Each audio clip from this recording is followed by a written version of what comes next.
Anderson School District 3 staff, students, parents, and community. I'd like to take this opportunity today to give you an update on our opening of Anderson School District 3 for the 2025-26 school year. Before I can talk about the opening, though, I want to thank our staff, especially our maintenance and operation and grounds crew, for the phenomenal work they did this summer to get our schools ready. You may have noticed coming down Highway 81 that Crescent had a major roof replacement project that took place this summer, and they did a great job with that. Also inside of Crescent, there was a replacement of switchgear. So some of you may have realized it, maybe not, that Crescent was without power most of the summer getting that switchgear replacement in place. But I'm thankful that Crescent is in great shape now. We've also had some painting in our schools in the district. You may notice at Star Elementary School that the gym looks much brighter and more inviting. We had classrooms at Flat Rock and Ive Elementary, and really all of our spaces had some upgrades to painting. At Strive Middle, some work was done in the car rider line with some drainage issues. So I just want to thank our staff and for all the work they did this summer to have our schools inviting and ready for everyone to come back. I want to remind you a couple things and give you some updates. First of all, just let me stress how important it is that your child be in attendance every single day. We know that when students come to school that we can do magic with them in the learning environment, and so please make an extra effort to have your child here every day, of course that they're well, and to allow us to work with them. You may have noticed some changes in our schools, especially around the breakfast program, so let me share some insight on that. For years we have done breakfast in the classroom at all of our locations, but our principals especially started looking at how much instructional time we were losing by doing breakfast in the classroom, so we moved breakfast to our cafeterias this year. And some of you may have noticed that we had some kinks to work out with that program. We had to get some additional equipment in place, just the timing of things, and I want to give a shout out to all of our staff, especially our cafeteria staff, our administrative staff, and our teachers. Some of them are coming in earlier now to help accommodate breakfast in the cafeteria. So this is saving us instructional time, which is the main thing we wanted to do is, one, make sure we fed our children, and then two, maximize our instructional time. I also want to dispel one myth that I've heard out there a little bit. Whether your child eats in the cafeteria or is given a box to take back to the classroom because they were late, they get the same meal choices either place. So we give them a reimbursable breakfast and lunch, and there's certain criteria that we have to follow. So regardless of the location, they're getting the same meal options. The other thing I've heard quite a bit about this year is our drop-off and pickup lines, and we've been looking at some data about that, and our principals and SROs and again our teaching staff have been working diligently to make these better. But I'll tell you a little piece of data that I think is important to know, especially if you drop off a child at Star Elementary.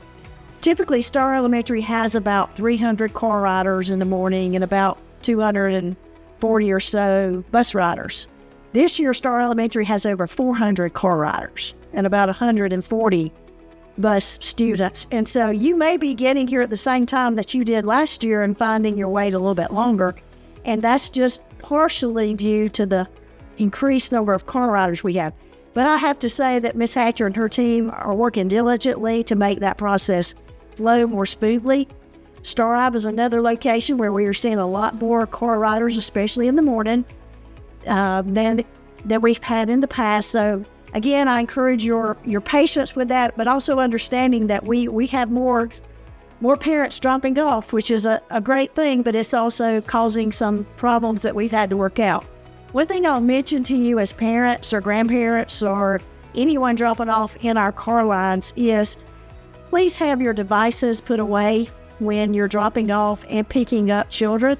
Not only is that a safety concern, but it also affects the time.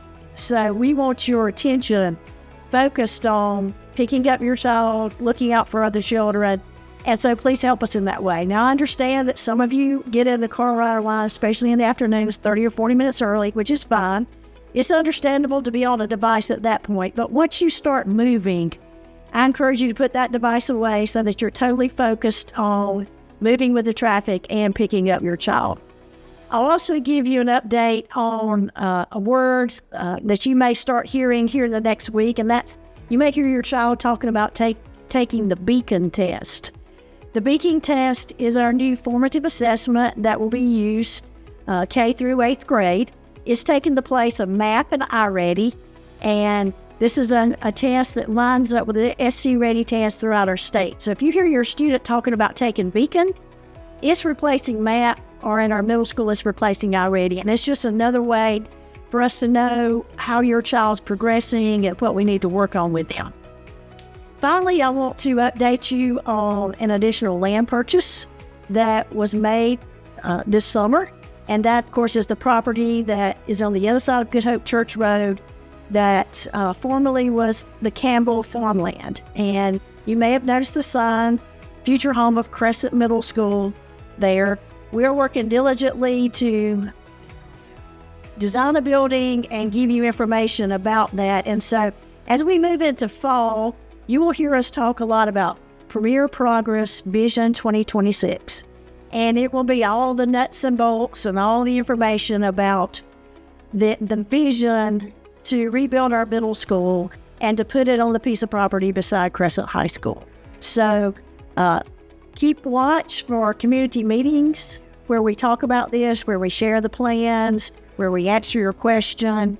As we move into this process, we simply want to give you the information of the need for a new building, the logistics of it, and make you a part of that process. So I don't have a lot of information to share now, but 1st of October, you will start seeing more information come out, and we're excited to show you the plans and what we think this can do for our children in our district. So Premier Progress Vision 2026 is all about giving our students a premier middle school as a learning environment. So keep watch for that.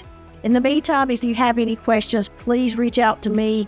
Look at our social media, look at our website. There'll be opportunities for you to engage with us as we go through that process. Thank you for being an awesome school district. Anderson School District 3 is a great place to be. Pride, purpose, passion, being premier.